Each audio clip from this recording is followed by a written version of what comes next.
Namaste. Welcome back, beautiful souls. This episode is Seven of Swords.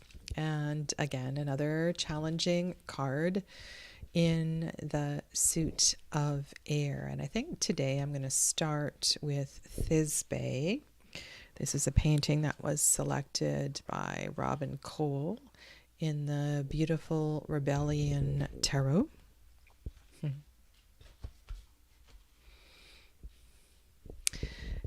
Thisbe is a character that appears in the work of Roman poet Ovid.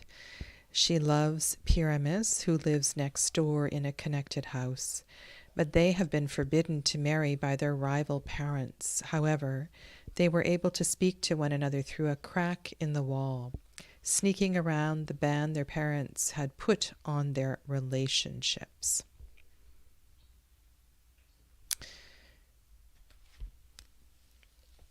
And it's funny, when I saw this card, well, I've created a few different stories for this card. I think it's one that allows for the imagination. And with many of the paintings that have been chosen for the beautiful Rebellion Tarot, I think you can create your own version, your own story, and that makes these paintings timeless. One thing that has come to mind is that this person is listening to a love affair on the other side of the wall, and that's one story that seems to have resonated a few times, because often the Seven of Swords does appear in a reading when there is some sort of deception. And it's a really hard card to find other interpretations in, and I want to help you find that today. Okay? Yeah. So, where should we go? Let's go to the Wildwood, because it's a kind of a challenging card, but I think weaving in this card may help to... if you don't know this one, I'll hold it up for a second. Expand awareness of the meaning of this card. So with this suit of arrows, with this suit of swords, both in using a pen, using an arrow, using a sword, there's a certain discipline and focus that is required. And when that focus, that discipline is lost, all hell can break loose here. Also, when one becomes obsessed with qualities of the mind, when one becomes obsessed with facts and figures and the intellect and forgets about the heart and spirit, also things can go awry. This is the final decan,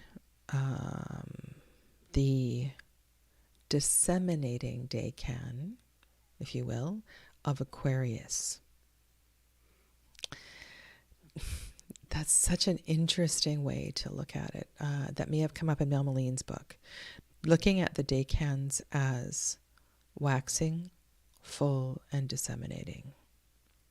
Does that mean in the sevens we are losing some of the optimal qualities of the zodiacal sign?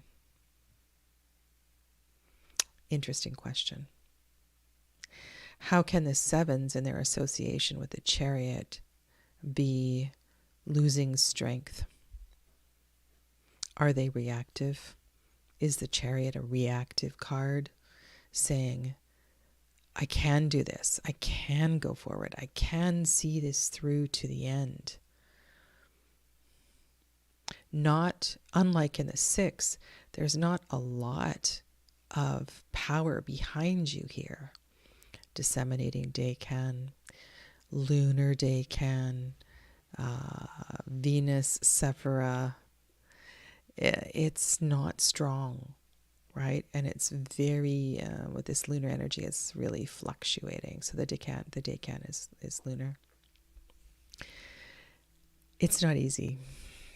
It's messy. It's messy. It could be really emotional. It could be drug-induced. This card in connection with the Seven of Cups, not a great sign. All right, let's turn to Wildwood. Some of our greatest fears and self-destructive drives are born of emotional insecurity or lack of self-discipline, crippling an individual's ability to make timely decisions or responsible actions. So this really speaks to the connection between heart and mind. And when heart and mind is disassociated, things don't go well. Okay? Sometimes these dark, ungrounded fears are the product of panic or guilt planted by inappropriate parenting or the lack of ethical education. Unreasonable emotional expectations and feelings of abandonment can also fuel a lack of emotional stability and stable grounding in a practical life. So this refers to the lunar energy that is represented here, the flux of the changeability of the moon. Also, I think some of the more shadowy tendencies of the Venusian decans. While this book doesn't refer to any of that, it's still all here. It's just gold.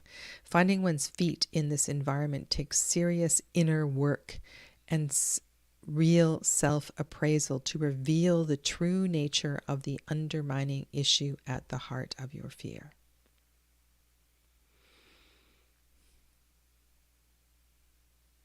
We may not be able to change the past, but we can learn to evolve strategies from the lessons of life and apply them to future scenarios. This process may also involve forgiveness for past failures, either of individuals, belief systems, or more importantly, oneself. Forgiveness of oneself is a vital healing mechanism to deal with self-inflicted wounds associated with the burdens of guilt, self-recrimination. Understanding and acknowledging the motivations behind past mistakes stimulates the process of establishing a secure and healthy emotional foundation from which new beginnings can arise. So the motivation in this card is really important.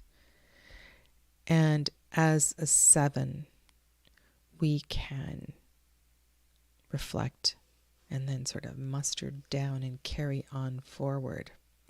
Where we get lost and the combination of lunar and Venusian energy isn't strong enough to navigate the outer planets, we can look at it that way, is when we come into the woe is me kind of mentality.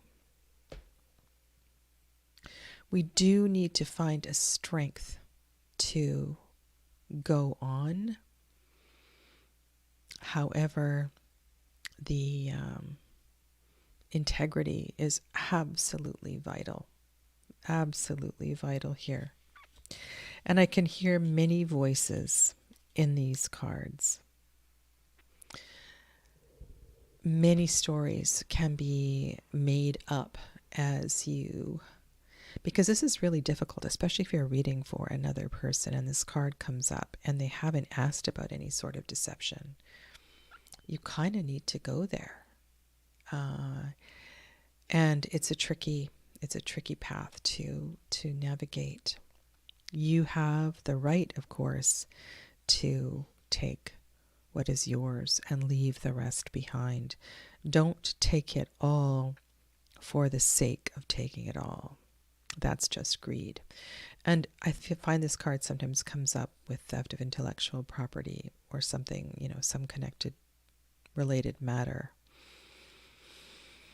It could also arise during the settlement of estates, right? When you're reviewing a will and an estate is being settled.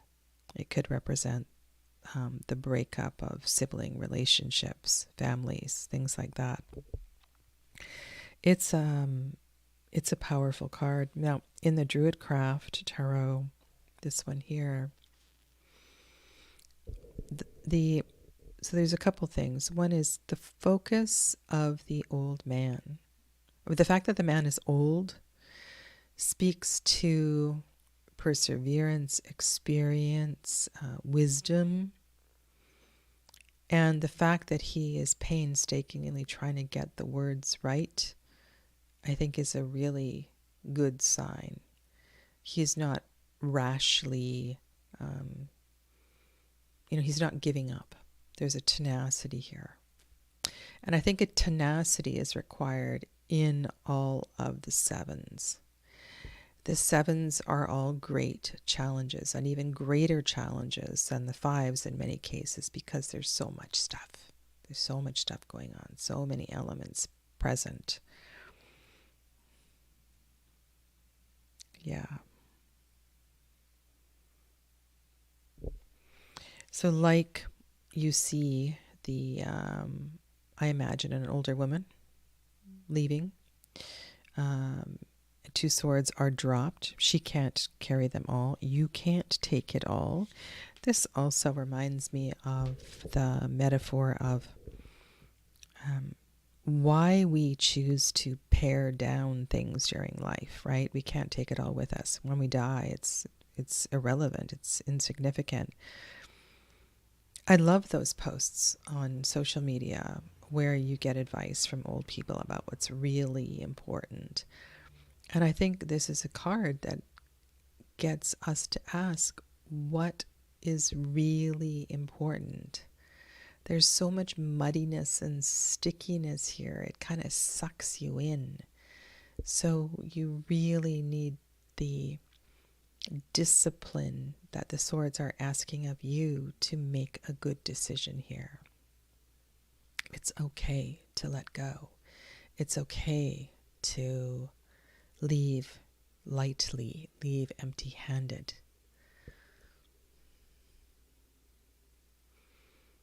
Focus on your light. Focus on moving forward. And again, you don't need to take it all. Maybe you don't need to take credit, or your name doesn't need to be the first name, the first author. Maybe you don't need credit at all, and just within your self, you know that you have done great work. Okay. This is Druidcraft. This is a Tabula Mundi. Thoth-inspired cards. This is a tricky one. Keyword is usually futility. And again, I've spoken to a lot of this already, that you do need a strength to move through here.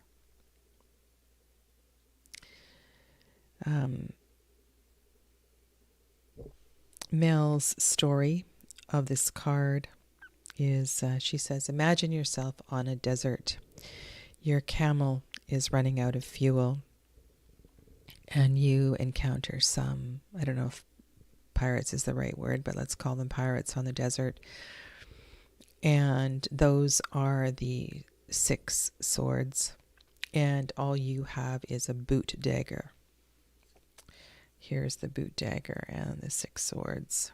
So how are you going to navigate this? Are you going to navigate this through wit, through your cleverness of words? Are you somehow going to find the stealth, the strength, the gymnastics to beat 6 swords who have larger weapons? It's a good question. And why the camel? The camel is connected to the high priestess. The high priestess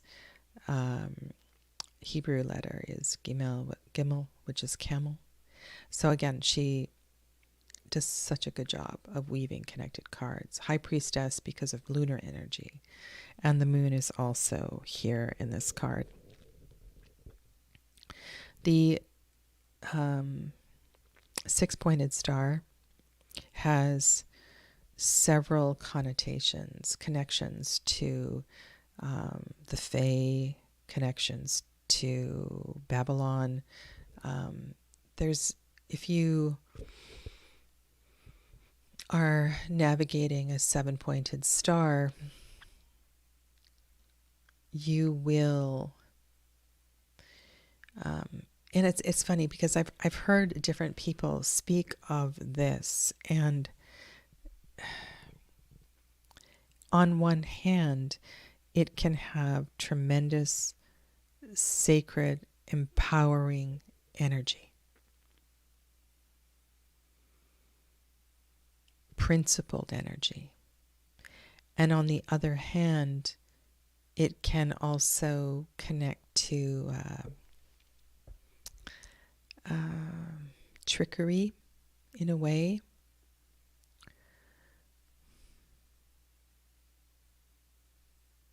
So however and the keyword futility has to do with all this, like there's so many things batting against you. If you're going to make it through this, you're going to have to really, really be strong.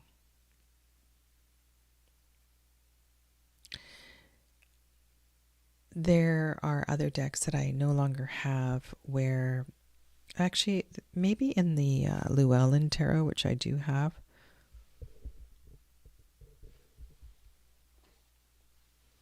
I'm gonna find that, and I know that also in the in Gabby Angus West's Bone of Fire Tarot, there's a fun Seven of Swords.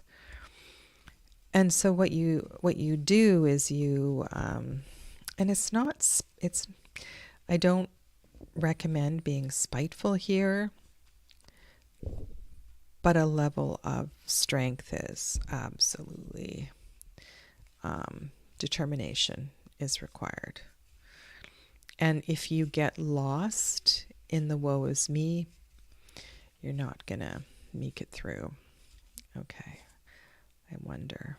Oh God, I love this deck. This is the Llewellyn. I'm just leafing through here. That's the 5, the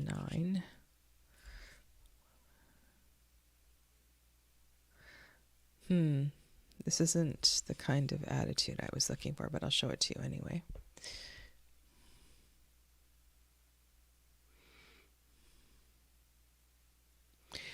But what I do pick up here is a potential, maybe there's a regret that this ever happened at all. And so maybe what I am doing is also cleaning up the mess. And I take some of that burden with me, maybe in support of others as well. Eucalyptus. I think this is kind of a brilliant card here. You know how strong eucalyptus is, and eucalyptus essential oil for healing and cleansing and clearing mucus, clearing through the muck. It's a great, strong essential oil for that. Let me read.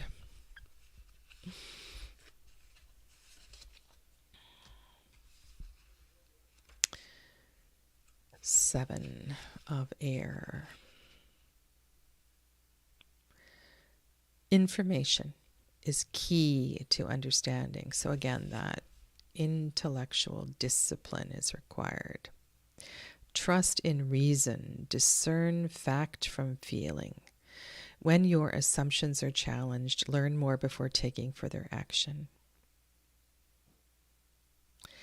Hundreds of pounds of plant material are needed to make 1 ounce of oil. As botanicals desirable for their essential oils, such as eucalyptus, are planted, native species are pushed out, devastating local ecosystems. Eucalyptus teaches us that what comes easily usually comes with a hidden cost. It is often said that the greatest enemy of learning is not ignorance, but the illusion of knowledge.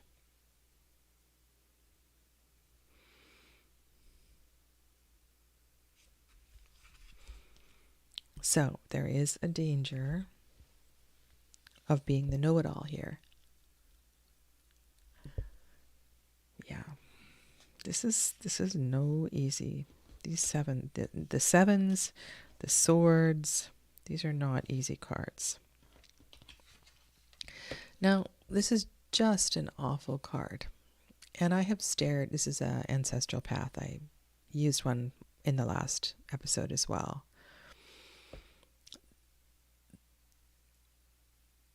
Again, in the guidebook, it's an awful description of the shadowy, right? The extreme shadow side of this card. The smugness of the victory. Perhaps the deceptive ways that the victor took to win these swords.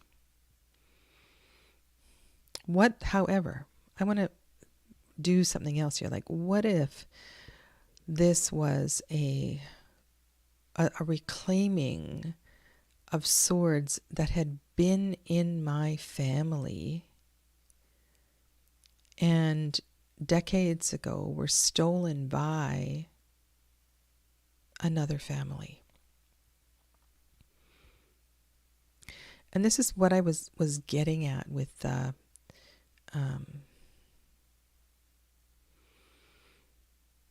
navigation through the suit, not a suit, not a lawsuit, a settling of an estate. Let's use that as an example. In the end, all the siblings want everything to be divided equally. However, throughout the parent's life, things have not been divided equally, and let's say one sibling was favored. They had a lot of challenges in life, and they were looked after financially.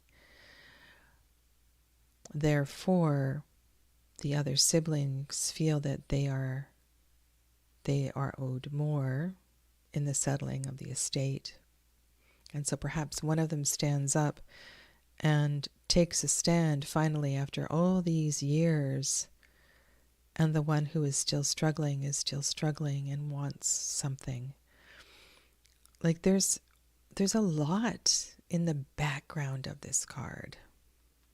So don't be too quick. Try to find as many layers and sides of the issue as you can to help the querent navigate what's going on here. Remember, it's low on the tree of life. Its lunar decan will give you more information. The 7 is Venusian energy, may help. And maybe you will find something in the chariot connection as well too. But there's so much happening in this card. Okay, I'm going to choose 5 various interpretations of this card for my top 5.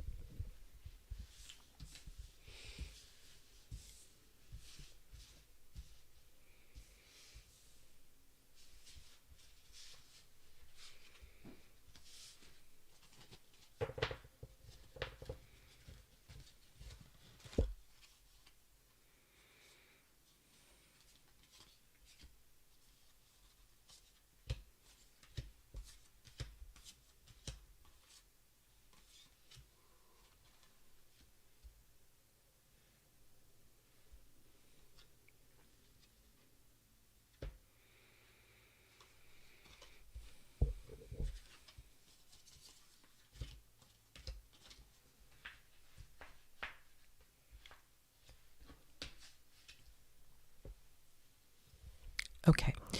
From Beautiful Rebellion, I have learned that there are always many possible layers and stories. And I love the story that comes through the deck itself about the crack in the wall and the lovers being able to communicate. You know, it's kind of a Romeo and Juliet sort of thing early, right? They find a way to connect. And then the stories that I have built on this. So this is for me, has been a great Seven of Swords.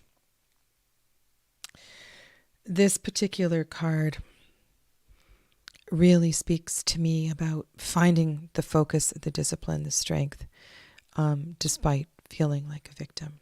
And really powerful artwork and message from the deck creators. Druidcraft, for sure. And so many things from the eucalyptus card. While knowledge is power, it can also corrupt. And we must learn to pare through the information to make the best choices. And I think I'll choose this one as my journey, as the journey card. I love the questions that Melmeline poses with the boot dagger versus 5 swords. And we know the camel is running low on water, and this idea of a journey across a desert, it's so really appealing. All the symbols are there. Okay, so for today, my top 5 Seven of Swords cards left to right are Beautiful Rebellion, Wildwood, Druidcraft, Herbcrafter, Tabula Mundi. Thank you. I'll see you in the next episode. Namaste.